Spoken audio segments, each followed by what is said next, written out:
Okay, well, why do we need a free press? I'm going to say thank you very much to the gentleman who said, I think you need to know this. And he was pointing at freedom of information request around the trial of Joe Cox. No, the trial of the person accused of murdering Joe Cox. Yes, indeed. Yes. Sorry there. Okay, so man jailed for terrorist murder of MP. BBC was recapping here back in 2016. But of course, this was a major event which told us that terrorism was rife in UK. Well, what is so interesting about this? Well, have a look at this, because through whatdotheyknow.com, freedom of information requests were made because an individual discovered that the jury were not actually using real photographs.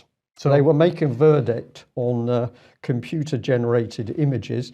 Can I just understand what you're saying here? You're saying that the verdict at the trial was not showing the images of the event, that they were given computer-generated images of the event instead? Yes. How is that a fair trial? Well, let's make sure we're presenting our viewers and listeners with the evidence. So let's see what we can do to enhance the document. Here we are. And what we're really interested in is the two answers here. So the person who put in the Freedom of Information Act absolutely had to badger and badger and badger to get this information. And then finally, it came down to two questions. As reported by various media outlets, I want you to confirm if CGI photos were presented as evidence in the Joe Cox murder trial. A simple yes or no will do. You know the answer, so none of the guff I've had before from you, please. Now, this person is a bit agitated because they've been treated appallingly, but look at the answer, yes. So yes, CGI photos were presented, and then it goes on for the second part. If CGI evidence was used, then there must be real photos that can be released. It is not unreasonable that the CPS will have these, or at the very least will know where they are. What does the Crown Prosecution say? The Crown Prosecution Service does not hold the, quote, real photographs. So how did they bring a case then?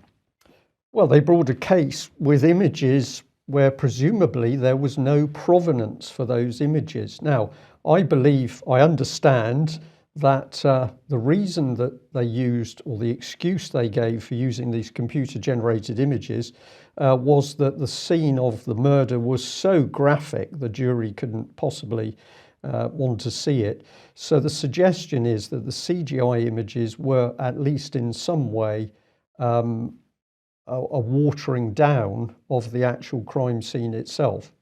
From a criminal justice point of view, that is just untenable, Mike. Absolutely untenable. Untenable. So we would like to ask for some assistance here. That we've shown you a genuine CPS document. You can go and find this on whatdotheyknow.com yourselves.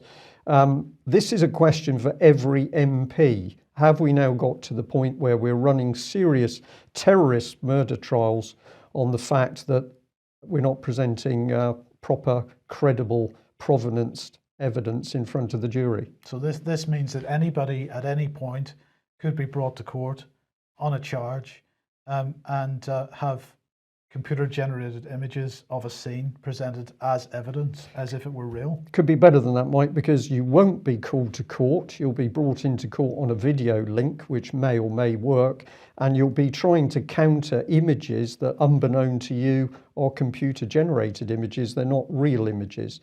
This is for the UK to lecture Russia or China or Syria on governance in their countries. This is outrageous, but I think that this evidence gives us an opportunity to really hold Amber Rudd in particular to account because she is responsible for this absolute travesty of justice. Should there be a retrial? There absolutely should be a retrial. This is not by any definition a fair trial. No. So there we are. We've given our viewers and listeners today that evidence, and we say, I think it's up to the public now to take this one on and really start digging as to what took place around the murder of Joe Cox and the subsequent trial.